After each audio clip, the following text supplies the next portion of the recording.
Amigas y amigos de la Casa de las Américas. Hoy es una tarde muy especial.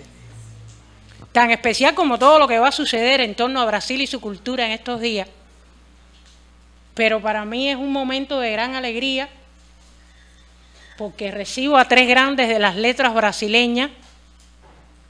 María de la... Bueno, ¿le pongo en María o le digo Concepción solo? Ah, sí, porque fíjense, me iba a lanzar y después dije, pero donde quiera yo he oído que María no lo dice. Concepción Evaristo. ¿Ahora sí? Eliana Alves Cruz y Marcelo de Salati. Son tres personas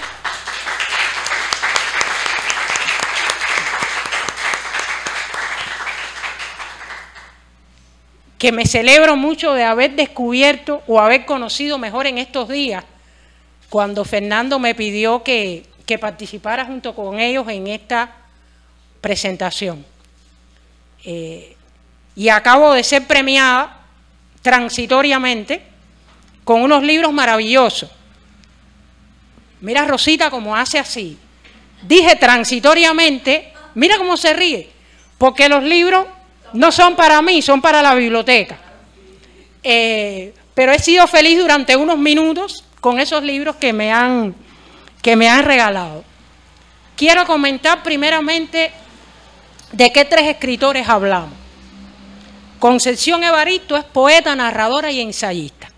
Hoy nos vamos a detener más en su obra narrativa porque es la que mejor conecta con el trabajo de sus colegas, pero tiene unos formidables ensayos sobre la historia de las culturas afrodiaspóricas, de la cultura afrobrasileña y de las grandes figuras de la ley y la política afrobrasileña. Se dio a conocer en el año 90 en una serie llamada Cuadernos Negros, donde empezó a publicar unos poemas y unos cuentos maravillosos, que tienen la característica de que siempre te están hablando del presente,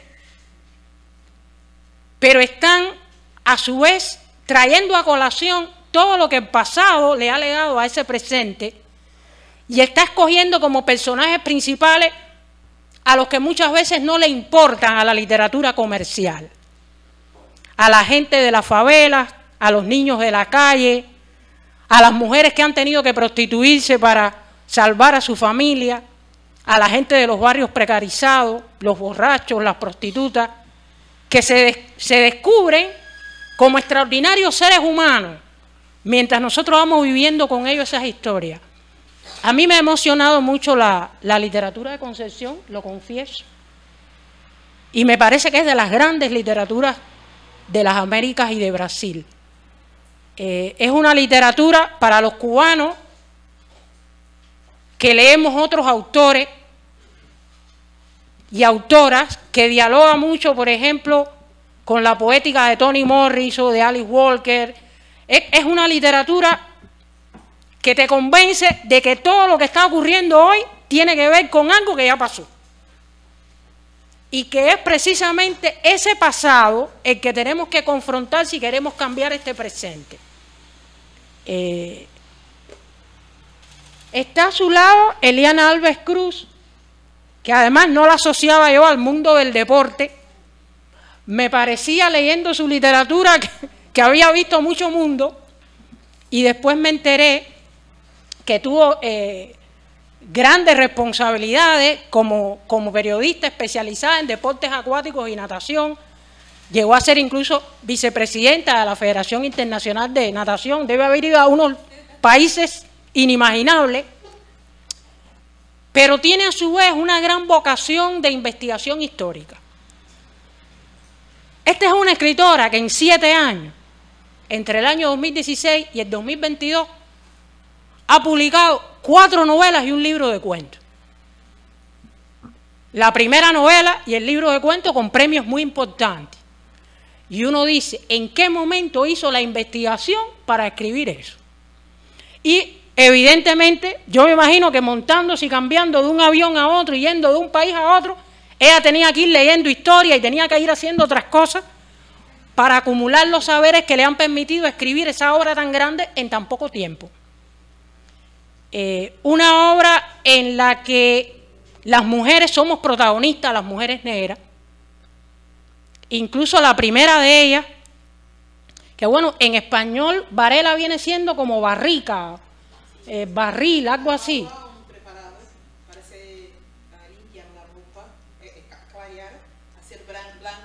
Blanquear la Ah. no sé en español cuál la traducción, pero es para blanqueador. copas más blancas, más claras, es una metáfora. Es una metáfora. Bueno, las protagonistas de estas primeras novelas son unas mujeres que van hablando sobre sus vidas y sobre los males del mundo y sobre sus ilusiones y sobre sus esperanzas y sobre sus luchas cotidianas mientras lavan la ropa. Y uno ve en torno a esa tarea colectiva de lavar y blanquear la ropa, cómo la gente logra ir construyéndose una identidad común y un horizonte de luchas para cambiar la realidad tan dura que tienen que vivir. Hay 3 novelas de carácter histórico. La primera, leí, ella me lo reafirmó, le cobró 5 años de investigación. Hay una... Pero yo tengo que empezar a enseñar los libros de ustedes. Déjenme traerlos para acá. Ahora, en la medida que ustedes hablen, yo voy enseñando los libros. Hay una incluso que es una trama detectivesca e histórica que tiene que ver con el muelle de Valongo, el lugar al que llegaron en apenas 20 y pico de años casi 1 millón de personas esclavizadas desde África, ahí a ese muelle de Río de Janeiro, que la modernidad lo tapó, construyeron sobre ello cualquier cantidad de cosas capitalistas y fútiles, hasta que un día descubrieron que nuestros ancestros habían entrado y muchos de ellos estaban ahí. Y hoy es un sitio que es patrimonio inmaterial de la humanidad. Estas 3 novelas históricas tienen la misma característica, te están remitiendo a un acontecimiento o a un proceso muy viejo, y sin embargo uno está constantemente pensando en el hoy de Brasil. Es una maravillosa manera de conectar lo que somos y la historia que nos ha hecho lo que somos. Y Marcelo es un hombre que ha escrito 5 novelas gráficas. En Cuba ahora es que estamos empezando a persuadirnos de que la novela gráfica es un gran vehículo de educación, en primer lugar de educación, de aprovechamiento de los conocimientos históricos para todas las edades. Yo leí una entrevista tuya en la que tú hablabas de cómo en Cuba pasó lo mismo.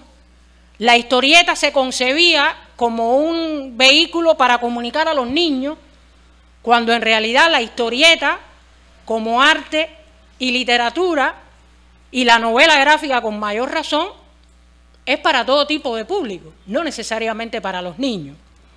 A mí alguien me regaló este libro,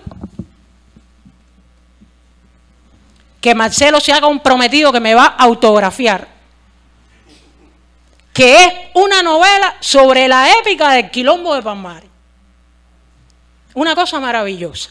Y él acaba de regalarle a la compañera Rosita y la biblioteca, porque ella no me va a permitir que me quede con ella, su última novela gráfica, Mucanda Teodora.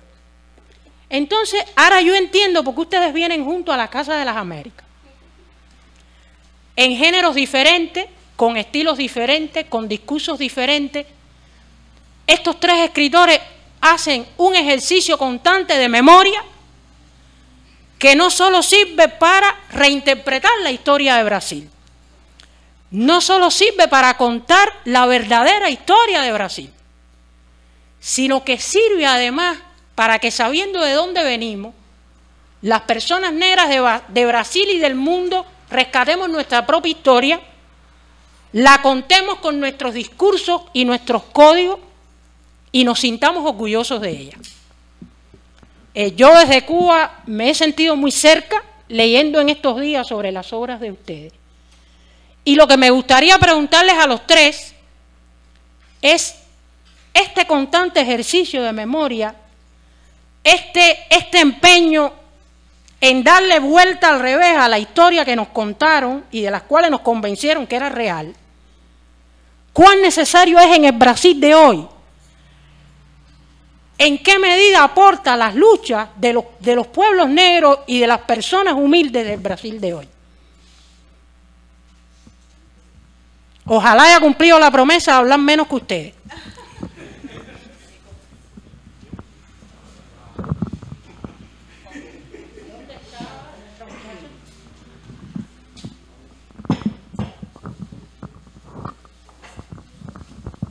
Bueno, Marcia, que en mi entusiasmo no he presentado, nuestra traductora, pero que está trabajando desde la una, le pido que ahora sí traduzca para que no nos perdamos una sola palabra de lo que ustedes van a decir.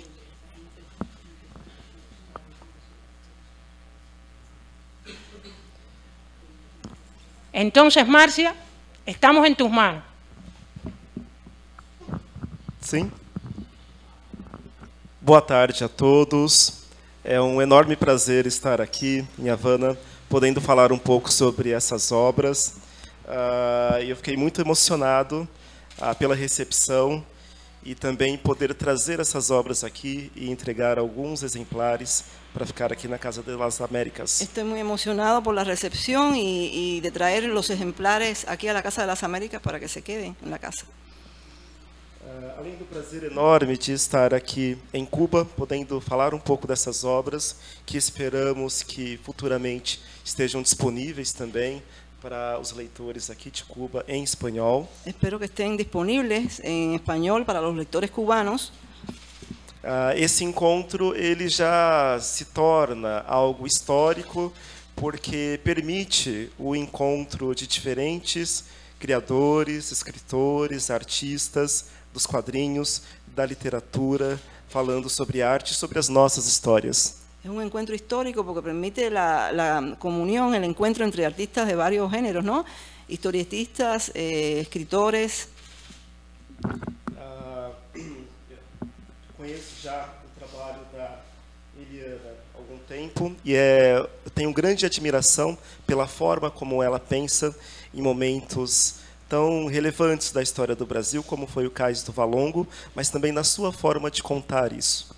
Yo la admiro mucho por la forma de contar esa parte de la historia de Brasil, que es la historia de Valongo. Valongo. Valongo, de Valongo. E igualmente, finalmente tive a oportunidade de, nesse encontro, eu tenho que falar disso, de conversar com Conceição Evaristo, que é com certeza uma das nossas grandes escritoras do Brasil contemporâneo e de vários outros momentos também. A relevância do seu trabalho hoje, para todos nós, artistas brasileiros, negros ou não negros, é fundamental. Tuve la suerte de hablar con la escritora Concepción Evaristo y que para nosotros es una gran escritora en tanto del mundo negro como no negro, y lo cual es muy importante. Vou tentar não me estender muito. Espero não estender-me muito. Agora, sobre a pergunta. Eu considero que, talvez hoje, o Brasil esteja num momento bem especial em termos de tentar reaver e repensar a sua história. Brasil se encuentra en un momento muy especial porque tiene que repensar y volver a ver su historia. Porque a nossa história, por muito tempo, ela foi comentada, registrada, escrita por mãos não negras, por mãos brancas. Sí, pues nuestra historia fue comentada, escrita por manos que no eran negras, sino manos blancas. E os poucos autores, criadores, artistas e mesmo intelectuais, historiadores negros não tinham a devida relevância em termos de público, editorial, enfim, de alcance, em grande parte para os leitores do Brasil. E os grandes historiadores, escritores negros não tiveram a relevância ni el conocimiento en la sociedad de lo que hacían. E talvez nos últimos 20 anos nós estejamos vivenciando uma experiência negra dentro da literatura que poucos autores negros e negras, décadas atrás, no século XX, tiveram a oportunidade de ter. En los últimos 20 años, los autores negros y negras han tenido ahora una relevancia que antes de estos 20 años, la verdad que no tenían oportunidad de tenerla. E isso permite com que nós, hoje, possamos participar também dessa disputa simbólica de tratar do nosso passado, mas falando disso também a partir da nossa experiência e a partir da nossa perspectiva. Y por eso estamos ahora en esa disputa histórica, pero partiendo de nuestra experiencia y de nuestra propia perspectiva. Agora, para além disso, para além da importância de trazer essa história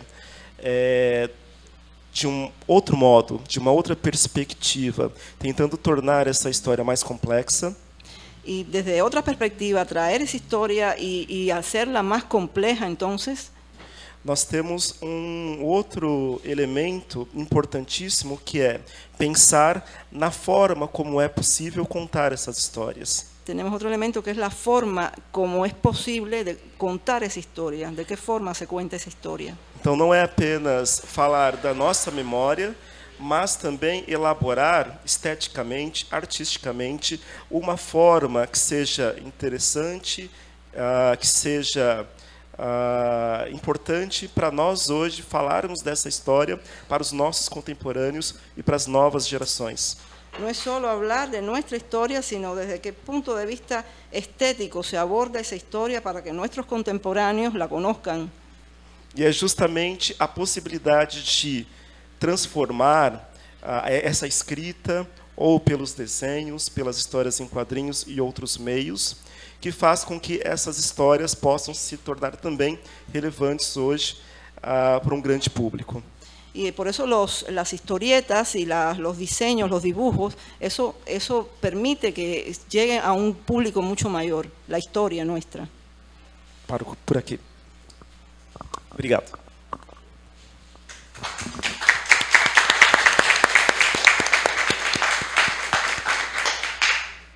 Olá, boa tarde. Buenas tardes. A todos e todas. Igualmente é um prazer estar aqui na Casa das Américas. Mais que um prazer, é uma emoção. Más que un placer, es una emoción estar aquí en la Casa de las Américas. Buenas tardes a todos y todas. Eu não sei nem por onde começar, Não sei porque nossos temas, nossos livros, eles falam de uma história muito particular, que é a história do Brasil, abordam, investigam essa história passada do Brasil, mas é mais amplo que isso. Eles falam de uma história pregressa de todo um povo, de uma diáspora muito profunda, desde a África para as Américas.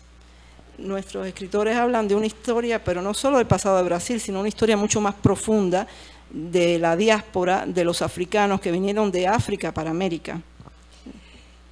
A impressão que eu tenho é que é um grande mosaico. La impresión que tengo es que es un gran mosaico. Um grande mosaico.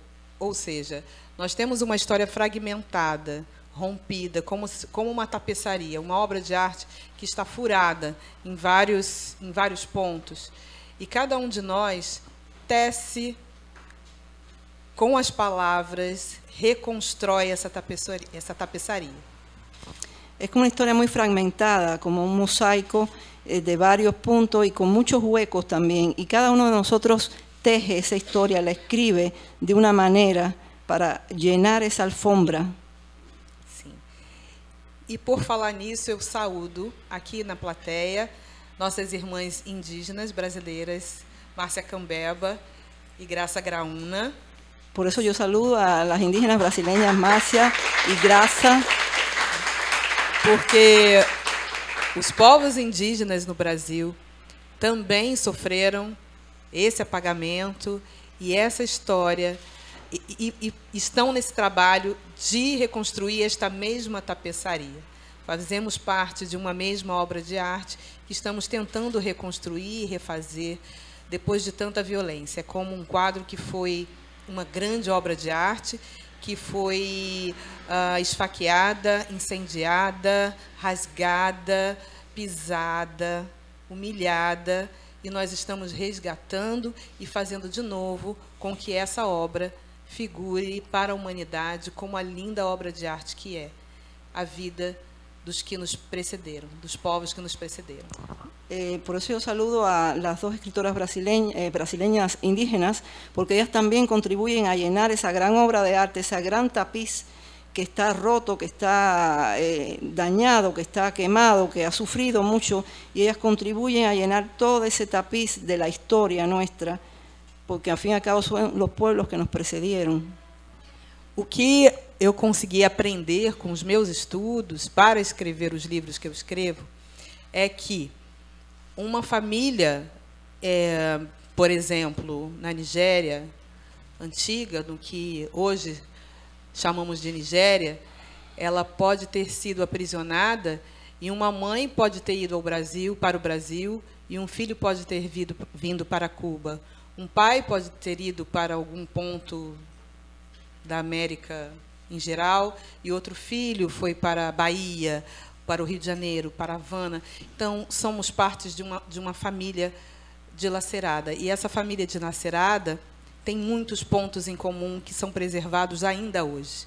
E isso é uma magia do tempo e é uma magia da oralidade, das histórias que contamos de avô para filho, para bisneto, para neto. Lo que yo he estudiado en las familias, como por ejemplo nigerianas, se separaron y algunos podían haber venido para Cuba, otros para Bahía, en Brasil, otros para otra parte de América del Norte. Pero bueno, todo eso forma parte de una gran oralidad, de una gran familia. Uma grande família que preservou histórias. Uma grande família que preservou sua história oralmente.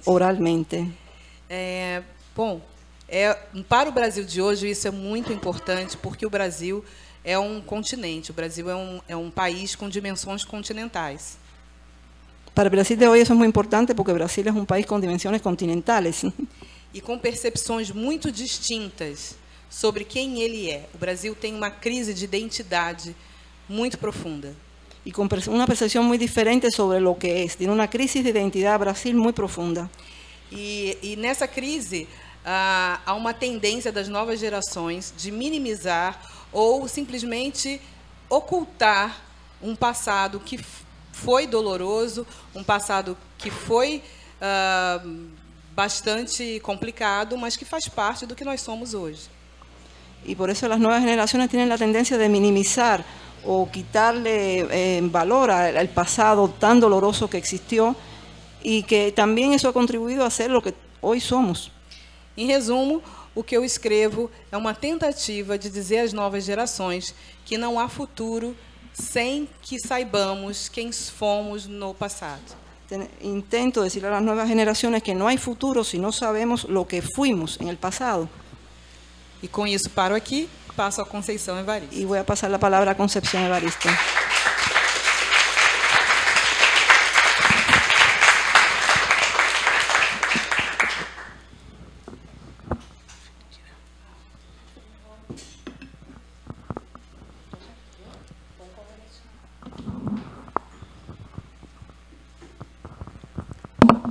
Boa tarde a todas as pessoas presentes. E antes de eu pensar na questão da literatura, eu não posso deixar de relembrar em 2005, quando eu estive pela primeira vez aqui em Cuba.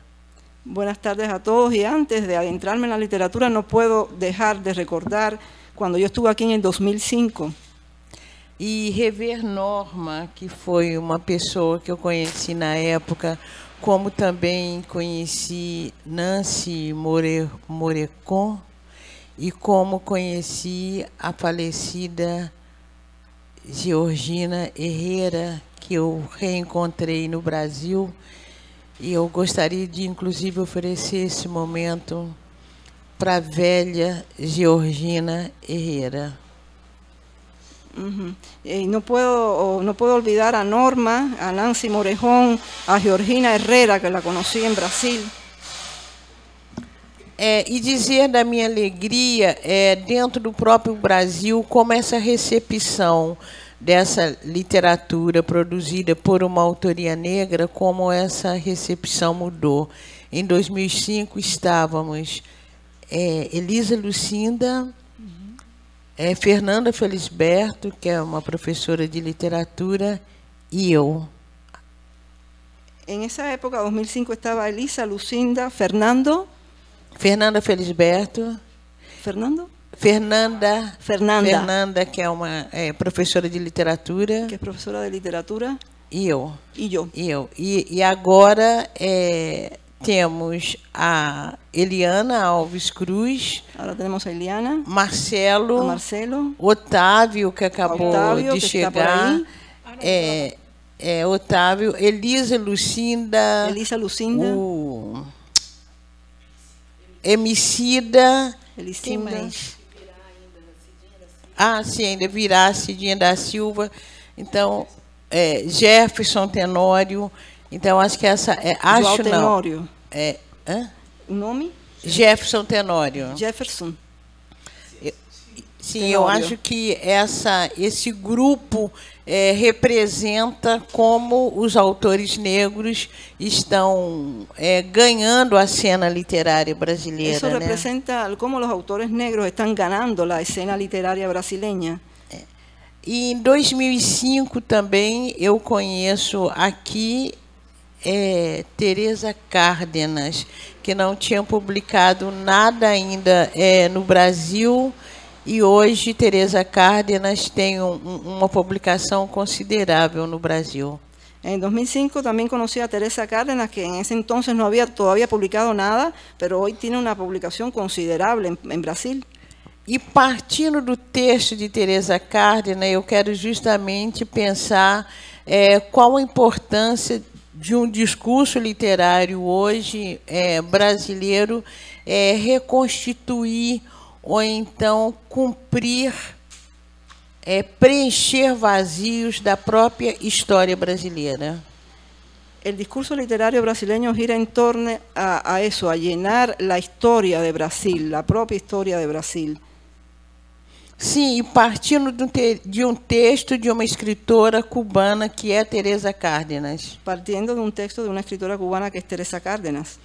Lendo Cartas ao Cielo de Teresa Cárdenas, eu posso pensar numa literatura afrodiaspórica.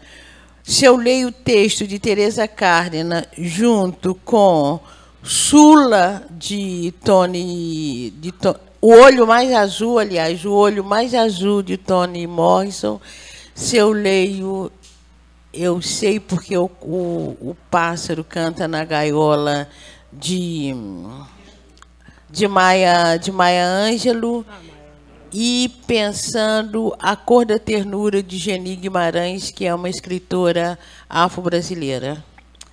Bueno, leyendo a Teresa Cárdenas con Cantos al Cielo.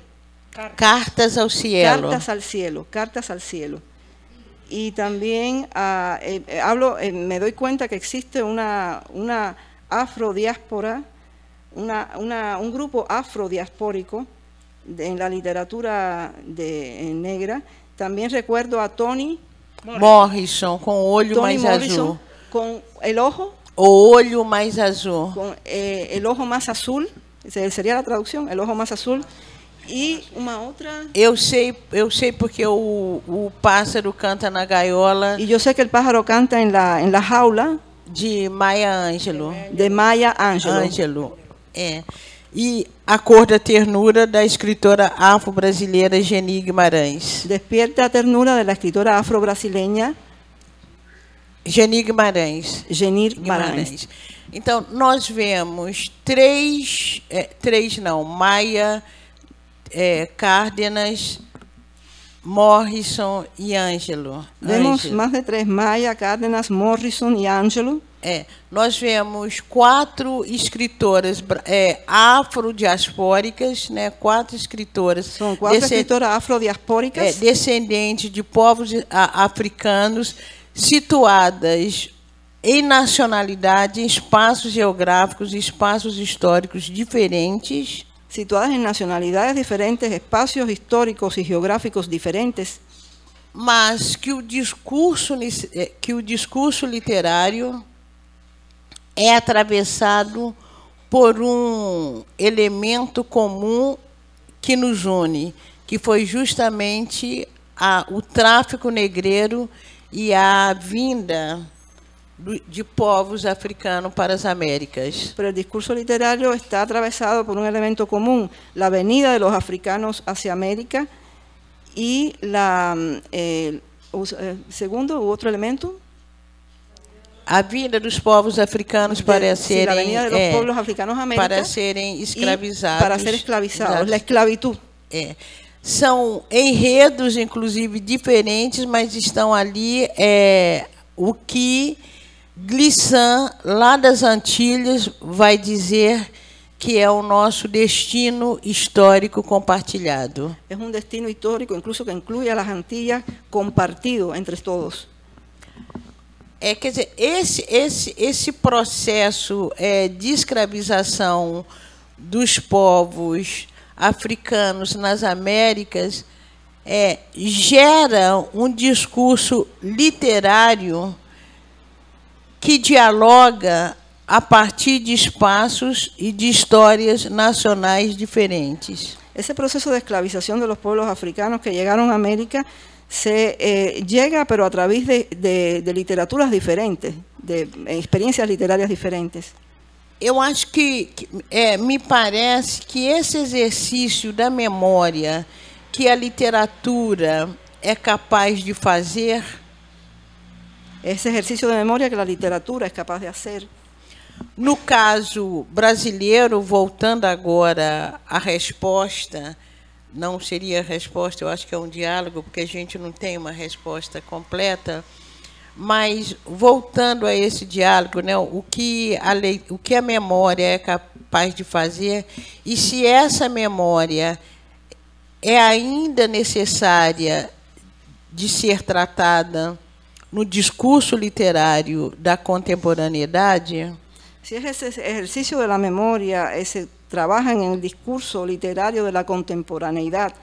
En el caso de Brasil, esto más bien la respuesta no la tengo, pero tendría que establecer un diálogo para hablar de eso.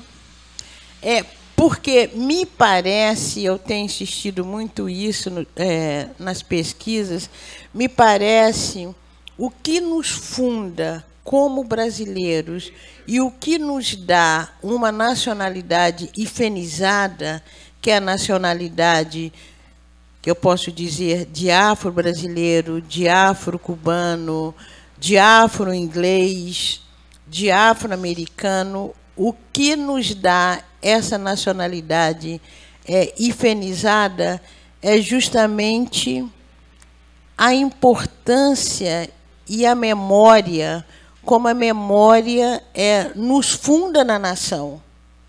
Eu acho que é a memória que nos funda na nação brasileira. A memória é a que funda a nação brasileira. Tanto isso pode ocorrer em Brasil como com um afro-cubano, com um afro-americano. O exercício da memória é importante para considerar como nos fundamos. Porque se nós se nós vemos a literatura brasileira e a história brasileira, que eu estou falando de história-ciência, a literatura brasileira e a história brasileira, vários fatos ligados à saga dos negros, à saga dos africanos no Brasil, historicamente, esses fatos eles são negados, ou eles são ocultados, ou eles não recebem a mesma importância. Tanto na literatura brasileña como na história brasileña, os hechos que estão relacionados com os africanos, esses hechos não trascendem, não se lhe dá a importância que têm. A Inconfidência Mineira, que é um movimento que aconteceu no meu estado, em Minas Gerais. A Inconfidência Mineira, que é um movimento que sucedeu em meu estado, Minas Gerais. Me parece por volta do ano de 1822, eu não sou boa de memória. Não sou boa com a memória, mas me parece que ocorreu alrededor de 1822. E 22. Esse fato histórico, ele não durou nem 5 anos. É um hecho histórico que não durou nem 5 anos. ele se tornou lema da bandeira do meu estado, y se convirtió en lema de la bandera, en el estigma de la bandera de mi estado, que é em latim, libertas quae será tamen, liberdade ainda que tardia. libertad aún cuando es tardía. O quilombo de Palmares, que durou quase um século, El quilombo de los Palmares, que duró casi un siglo, muito recente, em 1988 para cá, que o quilombo dos Palmares passa a chamar mais atenção dos historiadores. es solo a partir de 1988 que empieza que los historiadores empiezan a prestar más atención al quilombo de los Palmares. Porque justamente fazia 100 anos da assinatura de Lei Áurea. Porque justamente hacían 100 años en que se había firmado A assinatura da Lei Áurea. ¿da? Lei Áurea. Ley Áurea. Lei Áurea, que é De la ley, que se firmó la Lei Áurea, que é a lei que libertava os escravizados no Brasil. que era la ley que le daba la libertad a los esclavos brasileños. Coloquem esse libertava entre aspas. Colocan esa libertad entre comillas. E uma das historiadoras mais empenhadas em estudar os quilombos foi justamente uma historiadora negra, Beatriz Nascimento. Beatriz do Nascimento fue precisamente una historiadora negra que fue la más interesada en estudiar el quilombo de los Palmares. Então, assim como o discurso histórico brasileiro ele esquece determinados fatos ligados à saga negra, Así como el discurso histórico olvida los hechos de los negros esclavos, de los negros en Brasil, a literatura, através da memória, ela recupera ou ela cria, inclusive, um discurso, uma ficção, em que ali se traz mitos fundantes para a comunidade negra. La literatura, en cambio, trae discursos que son que lo trae a la comunidad negra porque son mitos que son fundadores de la comunidad negra. E la ficción sí trae a la actualidad esos mitos de fundadores de la comunidad negra. E são mitos que vão nos ajudar a situar a nossa nacionalidade. Son mitos que nos ayudan a situar nuestra nacionalidad Hifenizada, afro-brasileira. Nuestra nacionalidad afro-brasileira. Somos brasileiros, sim, mas nós não podemos esquecer essa nacionalidade hifenizada de afro-brasileiros. No podemos olvidar esa nacionalidad así mezclada de afro-brasileños. Então são literaturas como a Diana Maria Gonçalves, é uma literatura como la de Gonçalves, que vai trazer a personagem Luísa Maim, que traz esse personagem de Luísa Maim, que foi uma líder da revolta dos malês, que foi uma lideresa de los levantamientos em 1835 em Salvador, na Bahia. De 1835 em Salvador de Bahia. É essa literatura que vai nos escrever, inclusive, no discurso literário, como também ela vai cumprir um vazio que a história deixa. Esse discurso literário vai a llenar el vacío que a história ha dejado. Ou livro como o de Eliana Alves, né, A Solitária. Ou o livro de Eliana Alves, La Solitária. Que vai apresentar mulheres subalternizadas. Que apresenta mulheres organizadas. Mulheres subalternizadas. Subalternizadas pela sociedade brasileira. Sim, por la sociedade brasileira. Mas que trazendo um outro discurso, colocando essas mulheres em seus lugares de pessoas humanizadas, de pessoas que têm os seus sentimentos, que têm os seus desejos, que têm as suas esperanças e que, antes de tudo, têm as suas potências. O sea, que coloca a esas personas como seres humanizados con sus esperanzas, sus deseos y con lo que tienen en potencia. Por isso, hoje ainda, para a construção, para o reconhecimento da dignidade do povo negro brasileiro, Para el reconocimiento del pueblo negro brasileño, talvez a literatura seja o discurso mais importante, tal vez la literatura sea el discurso más importante, mais potente, más poderoso, sim, mais potente, mais poderoso. más potente, más poderoso. Porque justamente ele preenche um vazio e ele, além de preencher um vazio, desconstrói estereótipos. Porque además de llenar un vacío, deconstruye los estereotipos. Cria outro imaginário. Crea otro imaginario. Porque quando nós falamos hoje de novas histórias, de novos textos, de uma nova literatura, de um novo discurso literário, ele passa justamente pela criação de um novo imaginário. Cuando hablamos de una nueva literatura, de un nuevo contexto literario, pasa por ese nuevo imaginario. E acho que esse novo imaginário que a nossa literatura cria é um imaginário potente que vem justamente quebrando com o discurso já sacramentado a respeito Ese nuevo dos povos imaginario que la negros. literatura crea nuevos imaginarios poderosos que van contra los ya sacramentados. E é esse discurso que nos traz e que nos coloca aqui. Y este es el discurso que tiene esta escritora.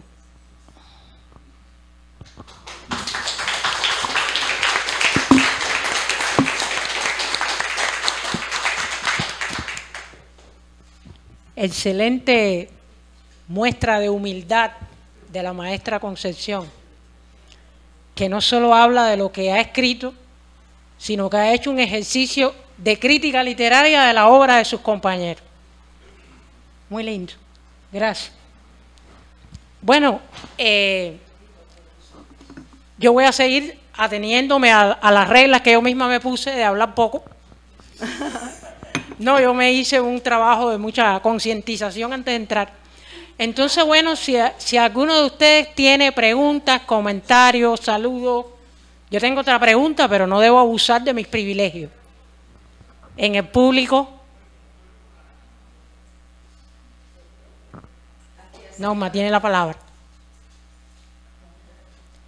Iván, ¿puede hablar desde ahí o tiene que venir acá? ¿Puede hablar desde ahí? Sí, bueno, desde ahí. No, porque otras veces los obligamos a venir acá.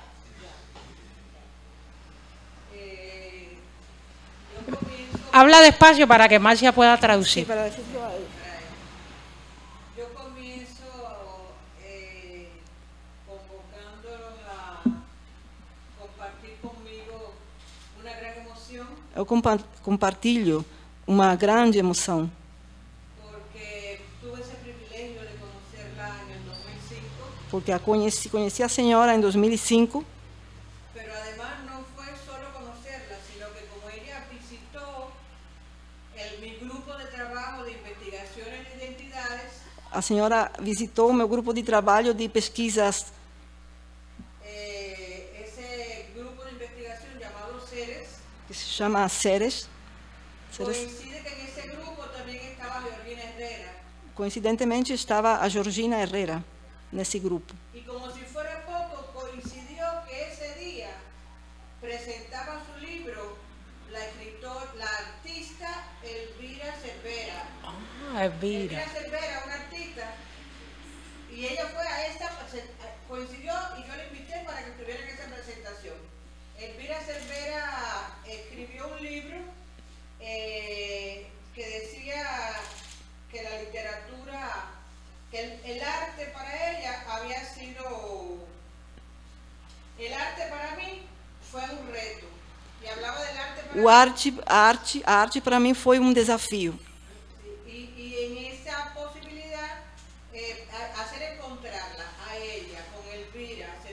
y Georgina fue un acto Maravilloso. de las diosas. Encontrar a senhora com a Elvira e a Georgina foi um ato de Deus. Lo que siento que las imágenes fueron 2005, ya me puse a buscar y no podía encontrar la foto de esos momentos, pero realmente es una satisfacción volverla a tener aquí. Procurei as fotos e não as vi, mas é uma grande satisfação que a senhora esteja aqui. Y es una satisfacción también encontrar que junto a ellas ya podemos seguir conociendo la literatura en todo su amplio espectro relacionado con nuestro tema de la afrodescendencia. E a partir da senhora podemos conhecer a literatura afrodescendente. Una sola cosita para cerrar, y es que también nos encontramos en un evento LASA, donde ella presentaba libros en Estados Unidos. Es decir que, bueno, compartir eso, mi alegría, mi satisfacción de haber tenido en la vida ese privilegio. Sí. ¿Quién es de Areni? Ya. Boa tarde. Acércate un poquito de Areni para que se oiga mejor. No, no, tranquila, desde ahí, pero bueno, para que vivamos mejor. Muito obrigada pela sua presença. Estoy muy emocionada porque he leído mucho sobre Brasil, sobre la historia y la música de Brasil. Estou muito emocionada porque já li muito sobre a história, a música e a poesia do Brasil. Y me atreví a empezar a estudiar portugués, todavía no tengo el sí. E comecei a estudar português. Pero estoy acá como una mujer negra, activista, afroqueer. Estou aqui como uma mulher negra, ativista, afro. Sí, Afroqueer. afroqueer, sim. Representante de los movimientos artísticos jóvenes en Cuba, de La Habana. Representante dos movimentos artísticos dos jovens em Cuba, em Havana. No puedo hablar por el resto, Não posso falar do resto do país, mas pero da estoy Havana. orgullosa, agradecida Estou y sobre todo respetuosa de lo que han hecho con la memoria y la literatura desde Brasil y la triangulación con África y el resto de la región caribeña. Estou muito orgulhosa do que fizeram pela esse triângulo da cultura brasileira com a África e com o resto das regiões descendentes de africanos.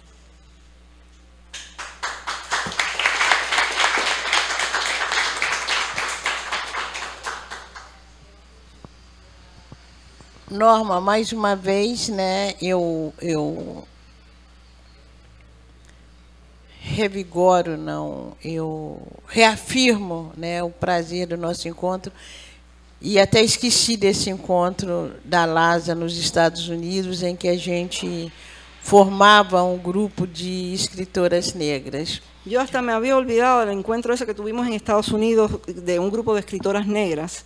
E a sua fala, a fala dessa moça, ela me lembra um termo que eu sempre quero reencontrar, esse termo no escritor também afro, daqui das Américas, eu esqueci o nome dele, eu acho que esse termo é dele. Afrosemeadura. Eu acho tão bonito esse termo, porque eu acho que a afrosemeadura justamente coloca na diáspora essa semente que se espalha, né? E aí a gente também pode pensar A mí na me poesia. gusta mucho el término de un escritor cuyo nombre no recuerdo, pero que es que afrosembrado, se podría decir, afroplantación, ¿no? Que eso sí explica lo que es la diáspora, porque son semillas que se dispersan en la tierra y nacen. E a fala dela me lembrou Y la forma de hablar de la muchacha me recuerda ese término. esse termo que eu fico procurando de quem é. Que Você eu já estou ouviu falar buscando nesse de quem termo, é e não me afrosemeadura? Até o final da fala eu lembro. Afrosembrado sería afroplantación, no sé cómo es. Seria essa africana semente, plantada. né? Não, mas Seria tem uma essa família. semente que se... Una semilla africana plantada, né? ¿no? Isso, essa semente africana plantada e que renasce em Cuba e que renasce nos Estados Unidos, que renasce nas Antilhas, renasce no Brasil e dá essa potência literária, né? Que congrega justamente esa plantación de la semilla africana es lo que da esa potencia de las literaturas afro, lo mismo de las Antillas, de Brasil, que del resto de los lugares de América. isso, e que congrega justamente esse sentido de literatura que encontra, né, e que dialoga. Que congrega, da ese sentido a la literatura que se encuentra y que dialoga. Que nos permite dialogar com os nossos textos. Que nos permite dialogar con nuestros textos. Aliás, é uma coisa que eu tenho dito no Brasil também. Además, una cosa que yo he dicho en Brasil, e que talvez não agrade muito os críticos literários. que no le gusta mucho tal vez a los críticos literarios. Um texto meu dialoga muito mais com o texto de Morrison, com o texto de Eliana Alves Cruz. Um texto de Geni dialoga muito mais com o texto de Cárdenas. Um texto de Cárdenas dialoga muito mais com o texto de Maya Angelou. E, voltando ao terreno brasileiro, o nosso texto dialoga muito mais entre nós do que com o texto de uma escritora branca. Un texto nuestro dialoga mucho mejor con Eliana Alves, con Morrison, que son de países diferentes, que con un texto de una escritora blanca brasileña. E, pegando este gancho Tomando esto que ha dicho Conceição, Concepción, há uma escritora chamada, no Brasil, Carolina Maria de Jesus. hay una escritora en Brasil que se llama Carolina María de Jesús. Carolina Maria de Jesus. E há um livro chamado Cartas a uma Negra, Que tiene un libro llamado Cartas a una que é Negra, uma carta de uma mulher que nunca conheceu Carolina Maria de Jesus. es una carta de una mujer que nunca conoció, Carolina Maria de que Jesus. nunca conoció a la escritora e que Carolina viveu na França, em outra realidade. y que vivió en Y- Francia en otra realidad. Sí. E ela se identificou completamente com a Carolina por trechos do livro de Carolina na revista Paris Match. Y en cambio ella se identificó completamente con Carolina María de Jesús con un texto que vio en una revista que se llama París. Paris Match. Nos anos... Match. Paris Match. Paris Match. Isto é a comprovação de que as nossas realidades, ainda que distantes, são muito próximas. Lo cual As no- dice que las realidades nuestras aún distantes son muy cercanas. E uma outra coisa me interessa, que é o tempo. Quer traduzir? Otra cosa que me interesa es el tiempo.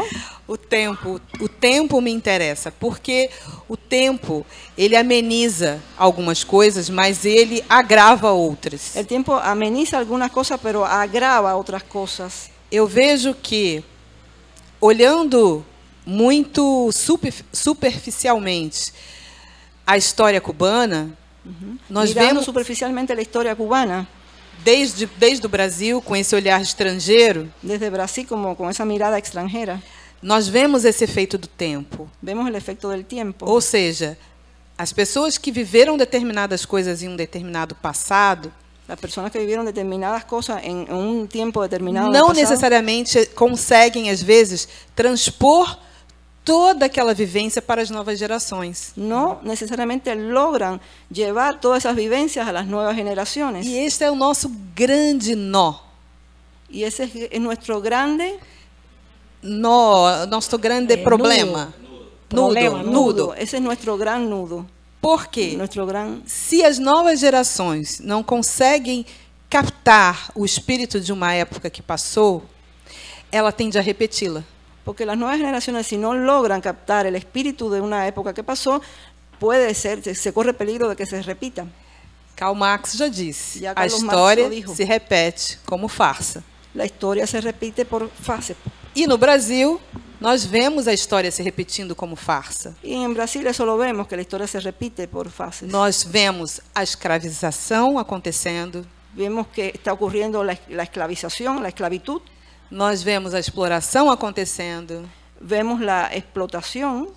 nós vemos a perda de direitos trabalhistas, Vemos que se pierden los derechos de los trabajadores. tudo o que já foi vivido. Todo lo que ya se vivió antes. Mas as novas gerações não conseguem Pero las nuevas generaciones no quebrar logran esse feitiço. romper esa magia, esa... E a literatura, a arte de uma maneira geral, mas a literatura tem um papel aí crucial, Y el arte de manera general, pero la literatura en particular tiene un papel crucial para que é dar rosto, voz, vida a personagens que viveram este passado. dar rostro, voz y vida a personajes que vivieron en el pasado. Aí conseguimos comunicar, aí conseguimos fazer entender que não é mais possível repetir determinadas situações. Ahí es como logramos entender que no es posible repetir muchas situaciones, determinadas situaciones. Essa observação apenas.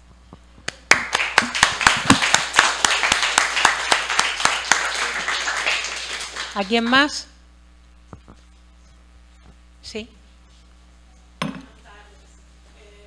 nombre es Adel y soy de la Embajada de Brasil en La Habana. Además, soy doctora en Ciencias Lingüísticas de la Universidad de La Habana. Y bueno, mis estudios siempre han estado relacionados con los afrofeminismos, pero principalmente estadounidenses. Un momento. ¿Ustedes están entendiendo? Ela Tradúcele, que creo que es importante. Ela estudou, que idioma estudiaste? Lengua inglesa. Ela estudou língua inglesa na Universidade de Havana, agora está trabalhando na Embaixada do Brasil em Havana, e ela sempre, os seus estudos são mais são afro-norte-americanos dos Estados Unidos. Foi o endereço que ela escolheu. Claro, tú podías haber hablado en portugués, pero tú tuviste consideración con nosotros, claro. Y para mí estar aquí hoy, con la presencia de estos grandes autores y toda la delegación que la acompaña, es un gran privilegio.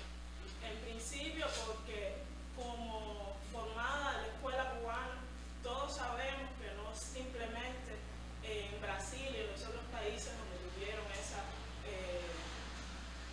triste realidad de toda la colonización, todos los negros esclavizados que llegaron a sus tierras sin desearlo.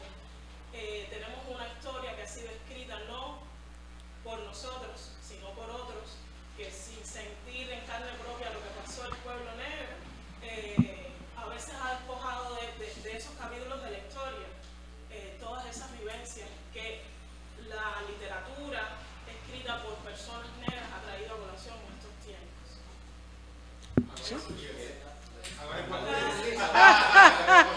Agora é uma grande honra estar aqui com os senhores, os poetas, os profissionais das letras que estão aqui agora em Cuba, estar aqui e conversar, falar sobre a história, nem só do Brasil, os países que sofreram a colonização e a escravidão, mas também o que tem acontecido aqui em Cuba. A nossa história aqui em Cuba também foi escrita por pessoas que não sofreram o que nós, os negros, sofremos na era da escravidão. E tem muitos furos também.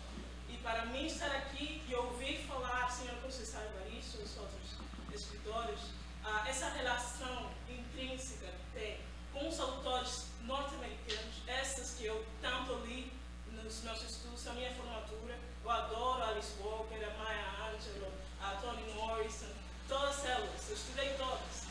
Mas só quando eu entendi que eu sabia muito mais de autores estrangeiros do que das autores cubanas. Nancy Morricone, é claro que todos conhecemos, mas é tão triste falar com as pessoas na rua, com as mulheres, os jovens negros, e não conhecem os autores negros. Aqui mesmo, aqui em Cuba, não conhecem os autores negros nacionais, nem falar dos internacionais. Então, para mim, ter essa oportunidade de falar convosco, de expressar com minha voz, de expressar o que sinto, a gratidão de poder estar aqui, ouvir-vos falar, de dizer que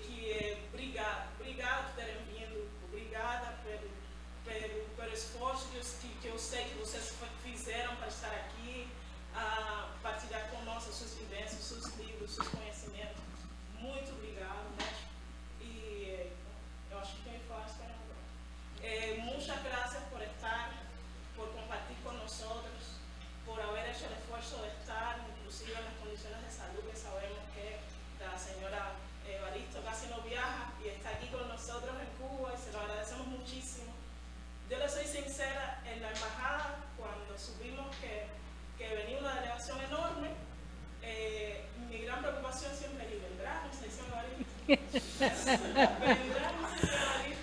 cuando supe que venía, tuve que pedir el día para poder venir y estar aquí y agradecerle. Y no sé ni qué estoy diciendo, pero solo quiero decir.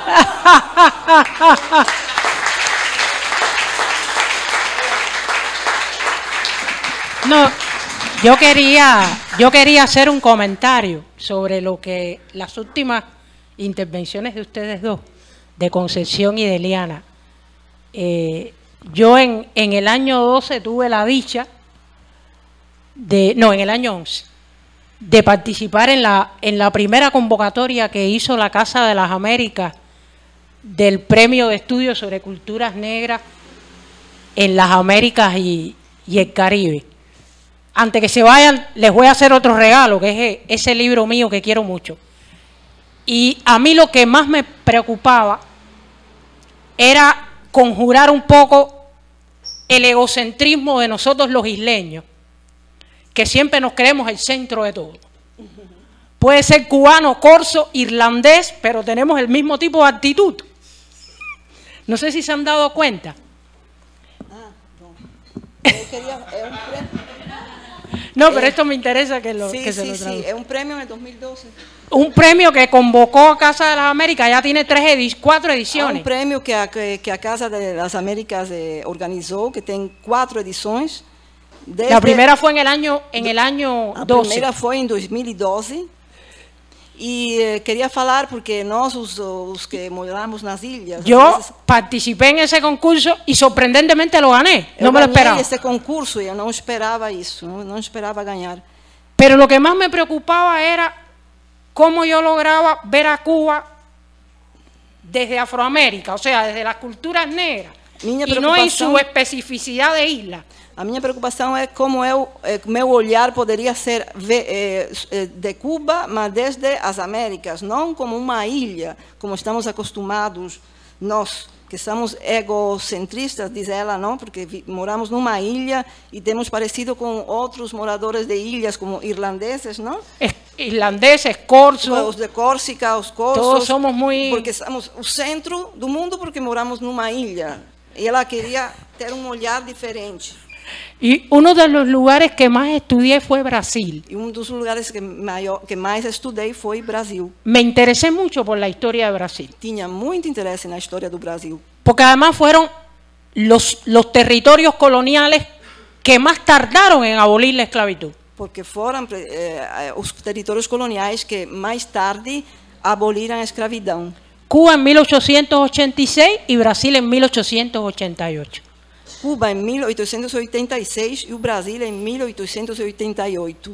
Y me di cuenta que como esa abolición llegó en sociedades que ya habían crecido y desarrollado determinadas particularidades, essa abolição chegou em sociedades que já tinham crescido e desenvolvido particularidades.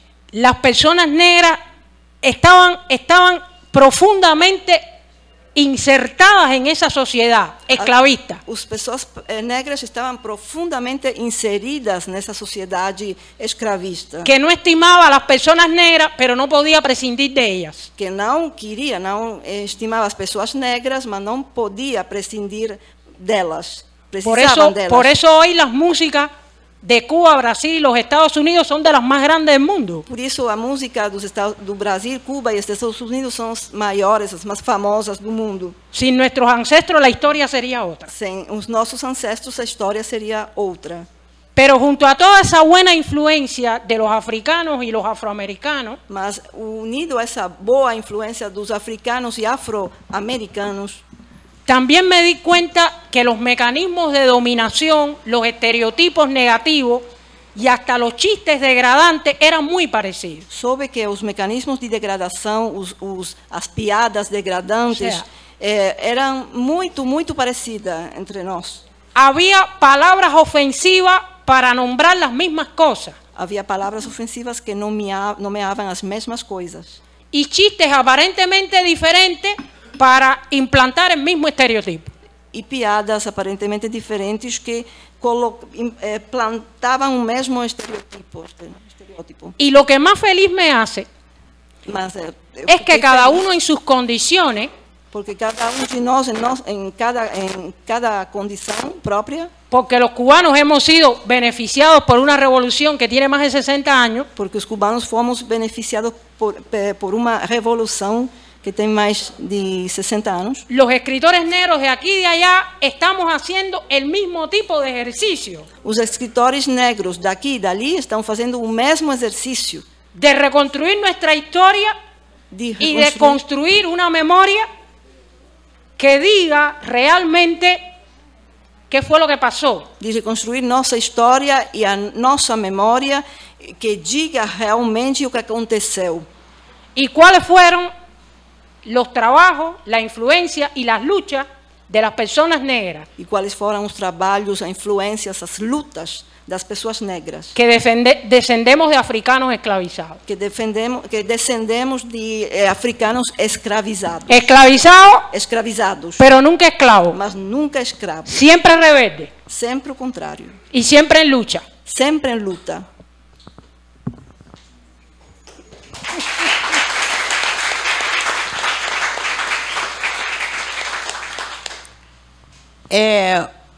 Não respondendo, né?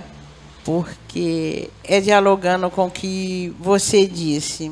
Dialogando com o que você disse, com o que dijiste, O sacrifício para vir, pelo menos para mim, como foi difícil vir a Cuba, né? Eu tinha vindo aqui pela primeira vez em 2005.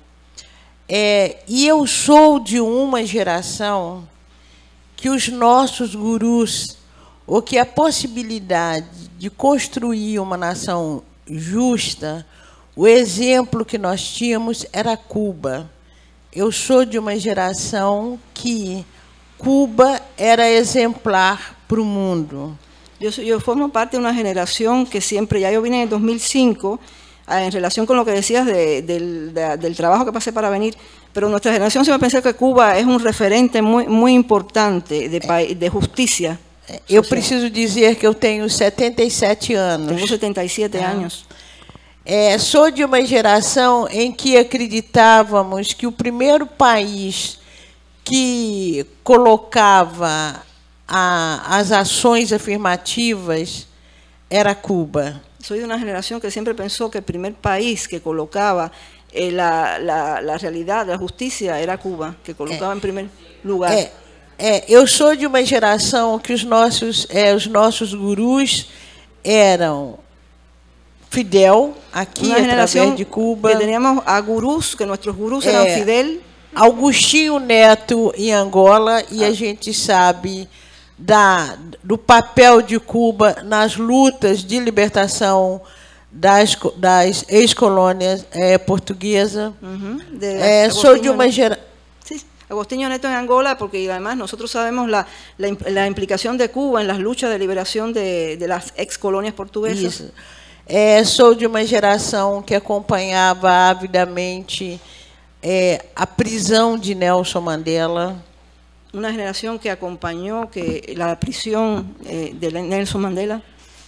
De uma geração que assiste a luta a luta dos negros americanos, a luta do movimento civil, direitos civis. Siempre seguimos la lucha de los derechos civiles en los Estados Unidos. E quando eu venho a primeira vez em Cuba, em 2005, eu percebo a fidelidade do povo cubano à Revolução Cubana. Né? Os discursos das pessoas era muito veemente, mas havia também alguma coisa já nesse sentido de rever essa procura, né? Essa interpretação da condição negra ou das lutas negras em Cuba. Cuando vine, a mí me llamó la atención siempre esa vehemencia, la fidelidad de la gente a la revolución, pero al mismo tiempo me di cuenta que había una necesidad de rever, ¿no? de replantearse la lucha de los negros en Cuba. E o que a gente percebe é o seguinte, sem sombra de dúvida, a Revolução Cubana, ela possibilitou uma outra história para o povo negro cubano. Sí, sí, sin duda, la Revolución Cubana propició otra historia para las personas negras cubanas, para a sociedade cubana em geral. para la sociedad cubana en general. Mas as especificidades que o povo negro, a história do povo negro, ela guarda especificidades que às vezes a história da nação não dá conta. Pero el pueblo negro guarda especificidades que la historia de la nación no las cuenta. Nos Estados Unidos teve um presidente negro. Estados Unidos tuvo un presidente negro. Mas isso não impediu que um homem negro fosse enforcado, asfixiado até a morte publicamente. Pero eso no impidió que un hombre negro fuera públicamente asfixiado, estrangulado. Então, eu acho que há especificidade justamente que só esse sentimento, que essa condição diaspórica nos ensina e nos afirma a necessidade de congregação desse povo afrodiaspórico. Esa condición diaspórica nos confirma la necesidad de esa unión del pueblo afrodiaspórico, que passa também pelas lutas indígenas. que pasa por las luchas indígenas también. Os povos indígenas, não só no Brasil, mas em toda a América Latina, não só em toda a América Latina, mas nas Américas, passaram por situações que são muito semelhantes, né? Que é o genocídio do povo indígena. E que, de certa forma, também, esse genocídio ele se apresenta de várias formas para os povos que são colonizados. Los pueblos indígenas en todas las Américas pasaron por situaciones similares de genocidio y se presentan así, de forma similar, la situación en que vivieron todos ellos. E nós sabemos que os processos de genocídio eles se renovam, né? Los procesos de genocidio sabemos que se renuevan. Né? Eles trazem novas armas. Traen nuevas armas. Quando um sujeito africano, em qualquer país da África, quando um sujeito brasileiro, quando um sujeito norte-americano é impedido de viver, são processos renovados e, às vezes, até sem a gente perceber, processos sutis de genocídio de um povo. Se renuevan los genocidios, ¿no? Como decía, con un sujeto en cualquier país, en América, en Estados Unidos, en Brasil, cuando se le impide que vivir, esa es una renovación de la situación anterior de genocidio. Há formas de colonizar. Son né? formas de colonización. Há formas novas de colonizar. Hay nuevas formas de colonizar. E o que me emociona no povo cubano é essa luta, é essa dignidade de não deixar se colonizar. Isso me emociona muito. Y lo que me emociona mucho es la dignidad del pueblo cubano, la lucha, la resistencia de no dejarse colonizar. Sim, isso tudo eu estou dizendo porque eu vim a Cuba novamente. Desde a pandemia, eu não fiz viagem alguma. Eu recebi convite para ir à Tchecoslováquia, que é uma nova tradução do meu livro. Eu recebi convite recentemente para ir na Alemanha. Eu recebi convite para ir à Itália. Eu recebi convite para ir a Paris. Eu não fui porque eu não tive coragem de enfrentar horas de voo. Não fui, lamentei com a vontade, mas quando o Ministério da Cultura me convida para vir a Cuba, vocês me colocaram um dilema existencial, que foi voar ou não voar. Voei.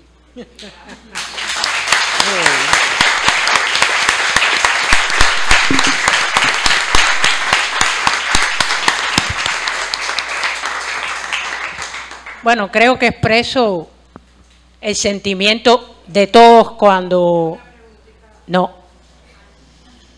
Es que a las 5, son las 5.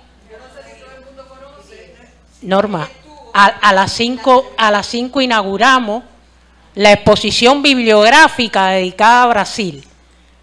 Yo estoy segura que Rosita nos va a recibir muy bien allí. No sé qué posibilidades tenemos de invitarlos a ustedes a que vean los maravillosos libros de autores brasileños que hemos estado atesorando durante más de 6 décadas, y propondría que, si ellos lo permiten, nosotros les sigamos haciendo preguntas. Yo tengo 2 más, pero ya sé que no me da tiempo. ¿Ustedes se pueden quedar un ratico? ¿Pueden ficar un poco más? Oye, ¿se van a quedar un ratico? Otro aplauso. Bueno, yo creo que les expreso el sentir de todo cuando les digo que hemos pasado 1 hora y tanta maravillosa, que nos resultan muy útiles sus reflexiones. Pasamos 1 hora maravillosa, muy útil. Y que vamos a seguir acompañándonos mutuamente en este ejercicio de volver y volver y volver sobre la historia, y volver y volver y volver sobre la memoria. Muchísimas gracias por su visita, y ahora les vamos a dar muchos abrazos cuando se bajen de aquí. Gracias a ustedes también.